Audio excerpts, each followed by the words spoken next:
Hello, my friends. I'm going to read you a picture book, and great news. It is by one of my favorite illustrators. And I think you'll see why when you see the pictures. Okay, so this book is called Dorrie and the Blue Witch, and the illustrator and author is Patricia Coombs. And Dorrie, the Dorrie books with this little witch in them, there's like a bunch of them. This just happens to be the one that I have with me right now. And I just love the illustrations and the stories in these so much. And yeah, so Dorrie and the Blue Witch by Patricia Coombs. And there's Gink. A chair. To Jim. And that's a coat rack, and you can see the witch's hats hanging on it.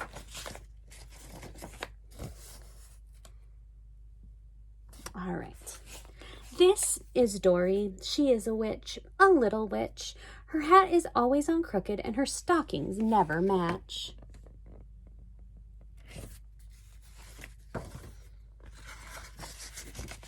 One Friday, Dorrie's mother came rushing down the stairs with her black cloak flapping and her best boots on. "May I come?" asked Dorrie. "No," said the big witch. "I have to go to a very important meeting. Mildred the witch is back. You be a good girl and stay right here." "Who is Mildred the witch?" asked Dorrie. The big witch frowned. "She is a bad witch. I don't have time to explain now. You can stay right here and be good. Cook went to borrow a cup of sugar and shall be home in a few minutes." "Come on, Gink," said Dorrie to her cat. Her cat's name is Gink. "We'll have a tea party by ourselves in the parlor. I'll be the big witch, and you can be me." Dorrie went into the kitchen. She poured a saucer of milk for Gink and a glass of milk for herself, and she put some cookies on a plate, and then she put everything on a tray and carried it into the parlor. There's Dorrie and Gink.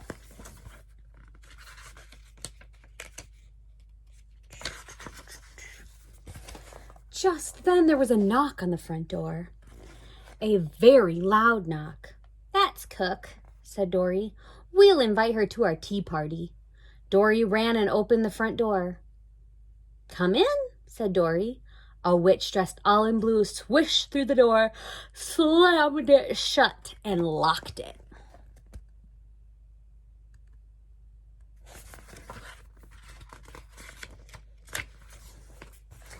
"My mother isn't home," said Dorrie. "I'm having a tea party in the parlor. Would you like to sit down and have some tea? It's milk." The blue witch frowned. Blue sparks flew out of her hat. "Get your cloak, little girl, and get ready to leave. You're coming with me." "My name is Dorrie," said Dorrie very politely, "and I'm sorry, but I cannot go anywhere. My mother said so." The blue witch stamped her foot. "Get ready this minute!" screamed the blue witch. "I'm hungry," said Dorrie. "I'll just finish my milk and cookies first." The blue witch waved her arms in the air and blue sparks flew out across the room. "Oh, all right," snapped the blue witch, "but hurry up about it." Dorrie went into the parlor and sat down. The witch followed her. Dorrie took a few bites of a cookie and a swallow of milk. The blue witch was stamping around in the rooms, pulling back the curtains and looking out and muttering to herself. The blue witch glared at Dorrie. "You're as slow as a snail. Run and bring me some of those cookies and a glass of milk, and be quick about it. We've got a long trip ahead of us." There's the blue witch stomping around, and there's Dorrie. She's just eating her cookies and her milk with Gink.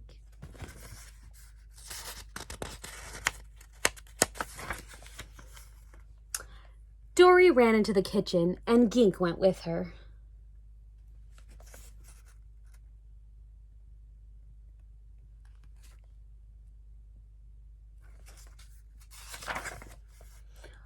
"Oh my," said Dorrie. "I don't like that blue witch. I don't want to go anywhere with her." Dorrie looked around. "Gink," said Dorrie, "Cook has all sorts of stuff in these cupboards. I bet she has something that would fix a witch." Dorrie opened cupboards and looked inside. There were all kinds of thinners and thickeners and stretchers and stickers, but between the button glue and the stretching salts was a little bottle full of shrinking powder.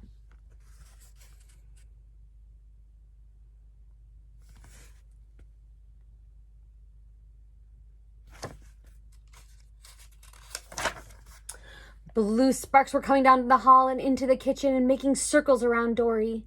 "Oh my," said Dorrie, as the sparks swirled faster and faster. "I hope this works." I'm yawning a lot. And she dumped the shrinking powder into a glass of milk, and she put it on the tray beside the cookies, and she put the empty bottle in her pocket. Dorrie hurried into the parlor. "Here you are," said Doris very politely. The Blue Witch grabbed the tray and frowned at Dorrie. "It's about time. Now get your cloak this minute or I'll turn you into a turtle."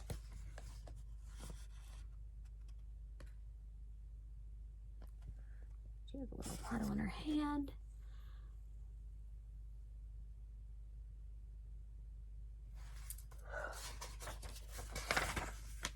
"Oh my goodness," said Dorrie, and she ran upstairs and Gink went with her.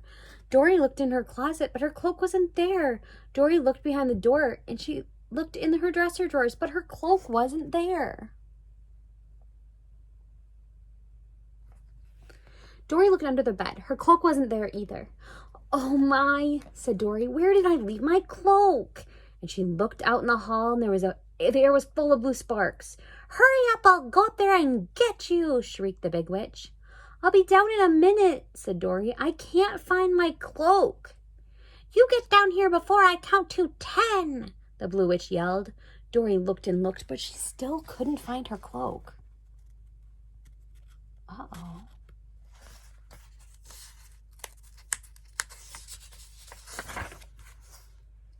Dorrie tiptoed out in the hall and peeked over the banister. The Blue Witch was counting to 10. The Blue Witch was counting slower and slower because every count she was growing smaller and smaller.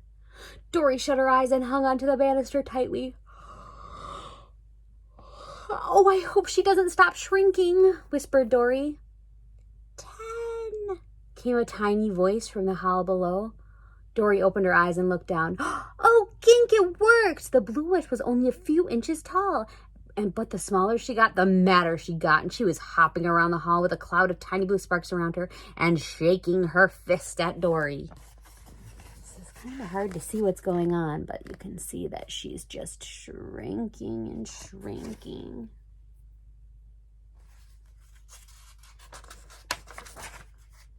Dorrie put her arm around Gink and went down the steps. "We'll just stay here and see how small she gets," said Dorrie. The Blue Witch was shrinking faster by now, and then she wasn't much bigger than a bee, and then the cloud of blue sparks was growing smaller and smaller too. Dorrie moved down a few steps, and she moved down a few more. She did not like the way the sparks spun around, or the way the Blue Witch was shaking her fists and hopping up and down. Suddenly, Dorrie had an idea. "I wish I had the fly spray," she said to Gink. "I bet that would keep her still." And then Dorrie had another idea. Look at this sweet picture. I love these illustrations so much. "Come on, Gink. I have something better than fly spray." Dorrie ran down the hall to her mother's room, and she reached up and she got a bottle of the Big Witch's perfume. "This will keep her quiet," she said, and Dorrie walked slowly down the stairs toward the Blue Witch, and Gink went with her.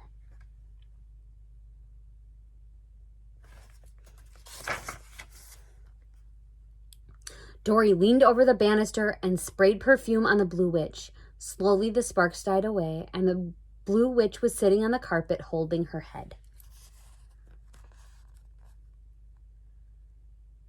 There's that. There's that. "I bet she bites," said Dorrie. Dorrie reached into her pocket and took out the shrinking powder bottle and a small piece of paper, and she slid the paper under the Blue Witch and popped her into the little bottle and put the top on very quickly. Dorrie put the bottle with the witch in it back in her pocket. "Now," said Dorrie, "maybe we can finish our tea party." Dorrie turned the light on in the parlor and sat down and ate her cookies and drank her milk. And Gink lapped up the saucer of milk. Dorrie put the glasses and plates on a tray and took them back into the kitchen. Dorrie looked out the window. "I wonder what happened to Cook." Dorrie heard a strange buzzing noise, like a bee. She looked around, but she didn't see anything. Dorrie went back into the parlor, and the buzzing grew louder, and her pocket felt hot. "Oh," said Dorrie, reaching into her pocket and pulling out the bottle. It's that blue witch.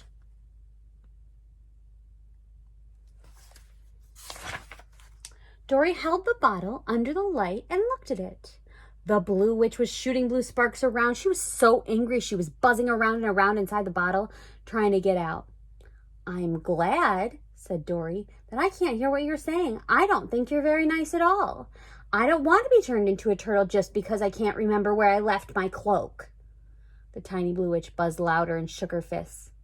Gink, said Dorrie, I think I'd better put this witch someplace safe.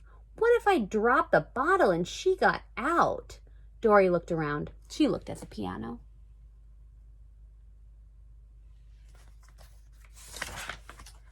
That's a good place, said Dorrie, and she lifted the lid of the piano and put the bottle in with the witch in it inside, and she slammed the lid shut and she piled books on top. Then Dorrie sat in a chair with a book and looking at the pictures. Suddenly there was a loud rapping at the door. I'm going to pretend I don't hear it, said Dorrie. I used up all the shrinking powder on the first witch. I mean, honestly, that's some solid thinking right there. The knocking got louder and louder, and Dorrie could hear someone shouting. There was rapping at the window. Dorrie jumped out of her chair and ran up the stairs, and Gink went with her. I'm tired of pretending I'm Big Witch, said Dorrie, crawling under her mother's bed. There was a crash, and the door was flung open. Dorrie, cook! It's Mother! Dorrie ran downstairs. There's Dorrie. The Big Witch frowned. Mildred escaped and Cook couldn't open the door. What you did... Well, and then when you didn't open the door and I... Okay. I'm going to try to start the start part again. The Big Witch frowned. Mildred escaped and Cook didn't open the door. And when you didn't open the door, I didn't know what happened. What do I smell? Dorrie looked up at her mother. It's perfume, and Cook didn't come home, and I didn't answer the door because I did it once, and it was a blue witch, and she wasn't polite at all.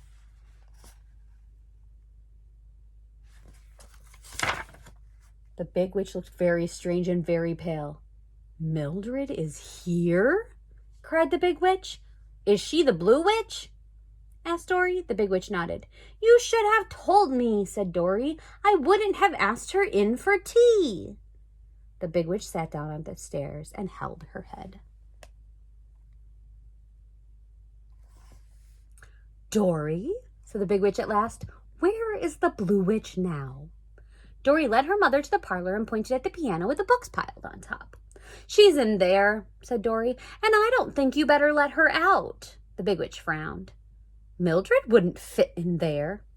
Well, I shrank her first, said Dorrie, and I put her in a bottle and I put the cap on tight, but she was so mad I thought she might swell up and pop the top off or fall off the table. Oh, said the Big Witch, so you put her into that piano? That's a very good place. That will do fine for the moment. Now come along and we'll find out what Mildred did with Cook. Dorrie and Gink followed the Big Witch up the stairs, up the stairs to the tower. She's showing her mom where she put the bad witch. Up. Look at this cool picture. Let's see, there's the people and there's the shadows. And into the secret room where the Big Witch made magic.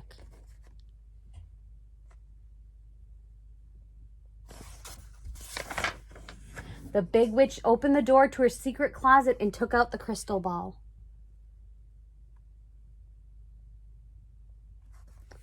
She dusted it off and looked into it. Is Cook there? Asked Dorrie. The Big Witch nodded. Mildred has turned her into a cup of sugar. But before I turned her into Cook again, I must banish Mildred. The witches have all agreed that whoever caught her must banish her. Dorrie watched the Big Witch mix up magic in a big black cauldron.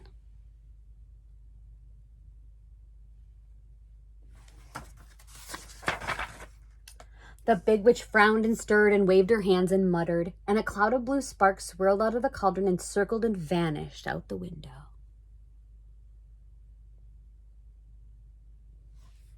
The Big Witch poured some magic into a bottle. Come on, Dorrie, said the Big Witch, and now we will go get Cook. And down the stairs they went into the kitchen. See if Gink started, and Dorrie, and then Big Witch. There was a cup of sugar on the kitchen table, and the Big Witch took out the bottle of magic and sprinkled it over the sugar.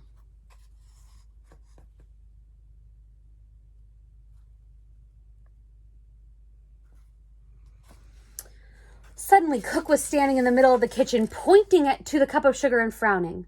"Who spilled sugar all over my clean floor?" shouted Cook. Dorrie and Big Witch laughed and laughed. I don't have COVID. I just choked up my spit. The next night, the witches all had a party for Dorrie and gave her a little golden cauldron that said, "To Dorrie, first prize for witch catching." There we go. There's all the witches. And there's Dorrie. And Dorrie kept it on the table beside her bed with the little empty bottle she had used to catch the blue witch. It's her bedroom. There she is sleeping. There's the cauldron and the bottle.